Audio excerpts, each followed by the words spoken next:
আসছে আমার কাছে আইসা ডিরেক্ট আমার কোমরে বেল্ট ধরে ফেলছে, ধরে বলতেছে যে সাইডে চলো, তোমার সাথে কথা আছে। দেন আমি জাস্ট তাদেরকে এই কথাই বলছি যে আমি যাবো না, আমি কেন যাব। তো পাশের লোক বলে কি যে তুমি যাবা না, আচ্ছা ঠিক আছে। ডিরেক্ট আমার পেটে বন্দুক থেকে ফায়ার, একদম আমার অ্যাবডোমের ভুঁড়ি বের হয়ে যায়, ভিতরে বুলেটটা ব্রাস্ট হয়ে। আমি নিজের হাতে আমার ভুঁড়ি ধরেছিলাম এইভাবে, এই যে এইখানে ঠিক ফায়ারটা করতে এইখানে, আর পুরোটা ছিঁড়ে আমার ভুঁড়ি বের হয়ে যায়। পরে আর কি ডাক্তার আর কি মানে এখানে অপারেশন করে চল, চিকিৎসা ছাড়া আমার উপায় নাই। আর একটু আধুনিক চিকিৎসার জন্য তারা বলছে যে ইন্ডিয়া গেলে ভালো হয়। আমার ফ্যামিলি ওরকম অ্যাবিলিটি নাই আপাতত।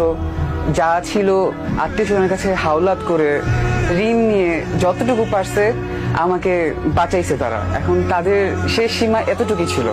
আমি যে এখন কিছু টেস্ট করব, ডাক্তার কিছু টেস্ট দিছিল, ওগুলা যে করব ওইটাও আর কি পারতেছি না করতে।